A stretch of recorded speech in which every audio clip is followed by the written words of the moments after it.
game, it doesn't matter how anybody adjusts to me? No, I've made some adjustments, but it's more team to team than it is an overall. I find myself watching a lot more video than I did last year. I was kind of going off of, I'd watch a lot of match games last year and kind of go off of what he did.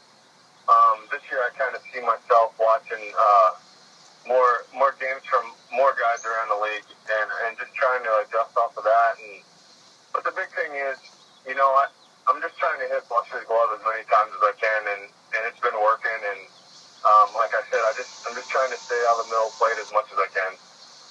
Well, Ryan, if you would, break that down a little bit for us. I know that video is becoming such a big part of the game and breaking down hitters. I mean, what do you, when you go up against a team like the Texas Rangers and you had a fantastic start against them, are you looking for holes in swings? Are you looking for patterns to attack? Are you looking for pitch counts or sequences? How do you look at video and how does it help your game? Well, the two games I actually watched the most before that game was Jared Parker from the A's, and then Brandon McCarthy, his game against Texas on that Sunday afternoon. More Brandon's than Parker's. He's more comparable to me with the two-seamer, cutter, curveball, and the changeup. Parker throws that little slider that I really don't throw. So I really just watch those guys, and it's more sequence. It's more what pitches I saw him throw and what counts, and a lot of it is how he started off guys and how he finished them. Not really so much what pitches were getting guys out. I just wanted to see, a lot of first pitch, what was he going to, and then a lot of the out pitches. We're talking to Ryan Vogelsong of the San Francisco Giants. Are you an advanced report guy too, or do you do a lot of the video work on your own? No, I really do a lot of the video work on my own. Yeah, I do go to Cain a lot. If there's one guy on our staff that matches up most to me, it's him. So if there's guys that I know he's faced in the past, I will go talk to him and say, hey, what do you got on this guy? What did you do to him? It's kind of hard to do what Matt does. He's really good at what he does. So I try my best to replicate him. But for the most part, I just watch the video, and then game day, I'll sit down with Rags, our pitching coach, David Getty, for about maybe 15 or 20 minutes. We'll go through the lineup real quick, and most of the time, he's kind of just listening to me tell him what I think I need to do. And then he'll interject what he thinks, and that's kind of how we set up our game plan for that day. I don't even really talk to Buster that much game day anymore. Rags will go talk to him and tell him what he heard from me. And I kind of just let Buster go with what he thinks is going to work until I think of something different, and we just kind of go from there. I got to laugh because you've referenced Matt Cain a couple times here, and you guys have virtually identical numbers. It's impressive. Actually, maybe he should be watching you a little bit more. He's got a better run average, so you got that going for you, right? I think he's doing pretty good. No, he is. He's got a couple more wins than you do, but you got a little bit lower ERA and a few more innings pitched. But I do think that's funny, though. You guys have very, very similar numbers. You've mentioned Buster Posey. What an impact he's had on this team. I mean, the Giants seem to be your club's off and running, doing good things.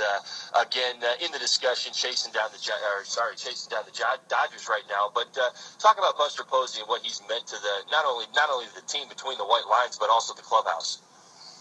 Well, he's a natural leader. People kind of look to him. The younger guys, it's really good for us. We have a pretty young team right now, and the young guys really look to him because he's young. But also, the older guys look to him because he can hit. And not only can he hit, but he's doing it playing what I think is the hardest position on the field, and that's catcher. What a mental drain that position must be. I'm glad that my dad didn't tell me to be a catcher when I was growing up. That's right. Having to deal with 12 different pitchers on the staff and worry about hitting and worrying about calling the game, that's not something that I think I'd be too fond of doing. Yeah. And we're talking to Ryan Vogelsong from the San Francisco Giants here on Power Alley. Ryan, I'm always curious about this, and just to get your take as a guy who's had success, both obviously at home and on the road. when you're in a ballpark, when you play most of your games in a place like AT&T Park, obviously you're confident that you can put the ball over the middle of the plate, and there's a good chance that you're going to record outs because it's such a huge park. You can be a little bit more aggressive. Are you able to carry that and that confidence level from the way you pitch at home on the road? And have you noticed that because you're able to be more aggressive at home, that maybe you're more aggressive like that away from home as well? Yeah, our park definitely plays different. It's really nice to know that if you got a right-handed hitter 3-1, you can throw a ball in the outer half and tell him to give it all he's got and see how far he can hit it, and it's probably going to get caught in that big gap out there. It's a nice security blanket, but I don't think I changed much from home and the road. Honestly, at this point, I'm just trying to stay out of the middle of the plate. Even when I'm throwing my breaking balls, I'm trying to keep them out of the middle. I'll tell Buster to set up on the corners even when I'm throwing my curveballs. Like I said, even when I'm throwing that pitch, I'm just trying to hit his glove. And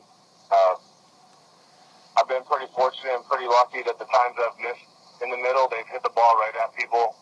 And I don't think one reflects the other. I think it's just how I'm going about business right now.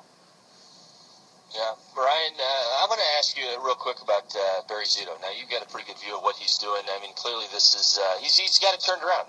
He's pitching well, and he certainly made Tim Lincecum conversation go away because he's certainly filled in and filled out that rotation nicely. What is he doing right to you? What do you see that he might be doing differently this year than he's done in years past in finding his success?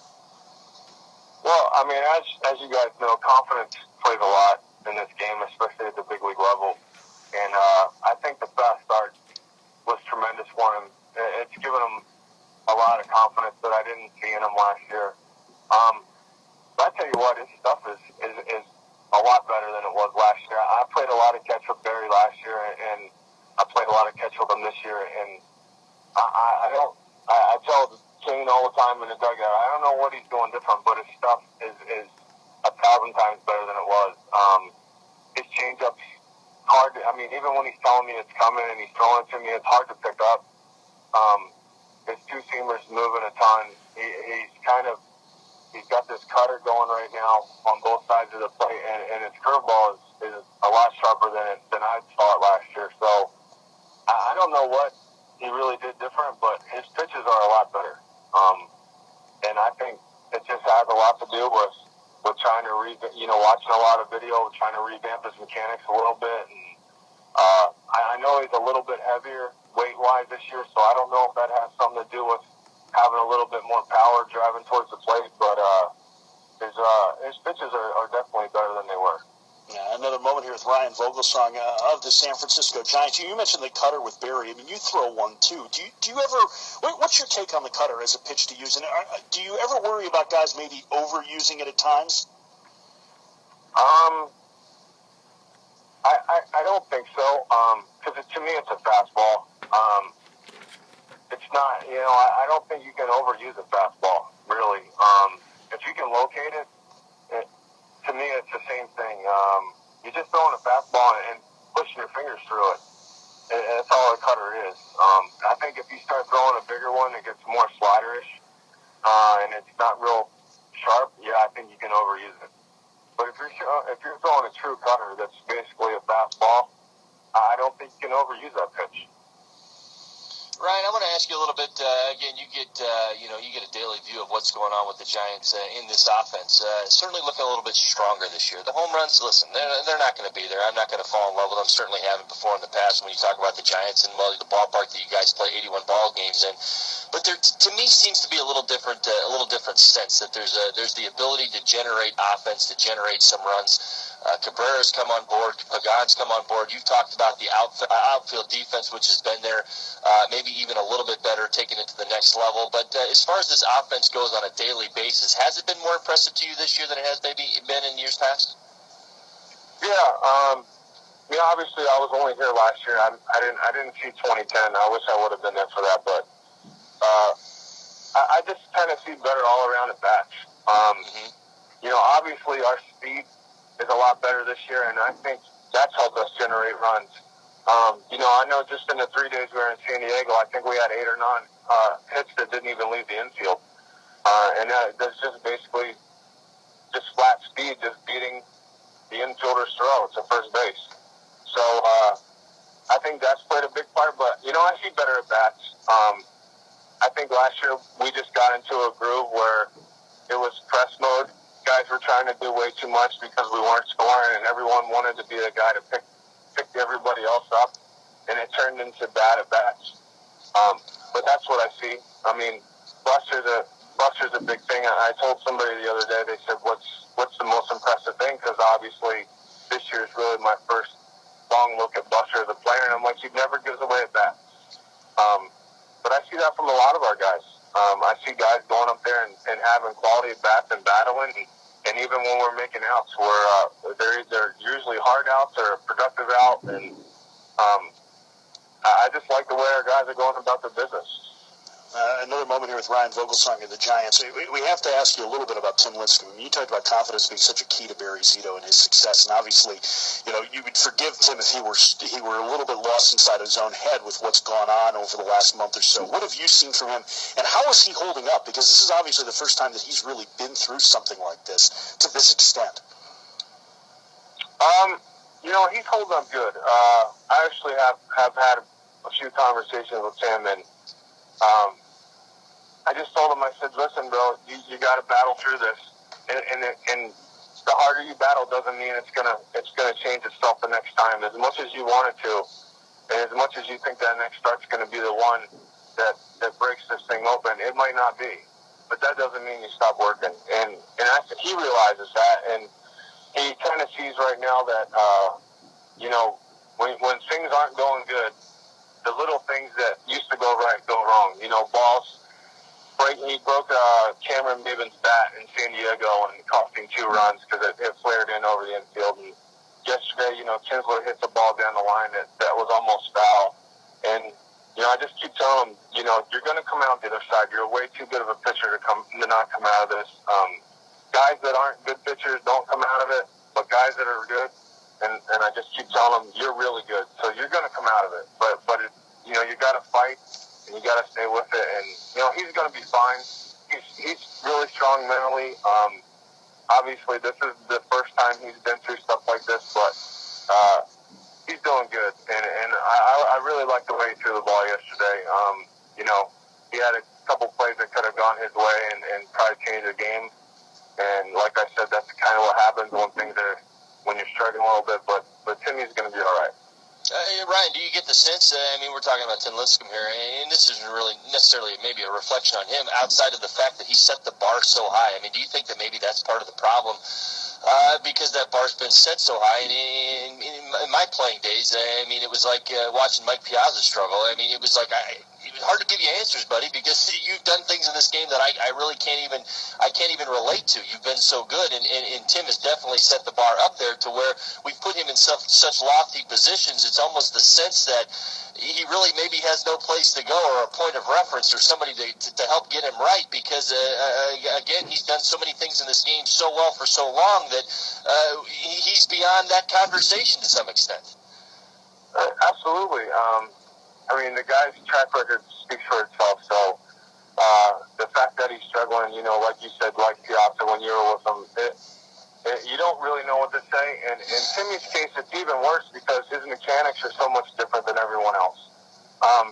He'll come up to me and say, "Vogie, what did you see today?" And I'm like, "Geez, Tim, I don't even know where to start because you're so different. Like, you're not the classic up and down, get it out and drive towards the plate guy. You got your arms twisting, your legs twisting, your head's all over the place." But I said, that's what you've been. I don't know I don't know how to tell you what to do with your mechanics. So, but I think there's more reaction because of his track record, like you said, and like I said, this guy, he's going to come out, and I expect him to have a great second half, and be the old Timmy all over again.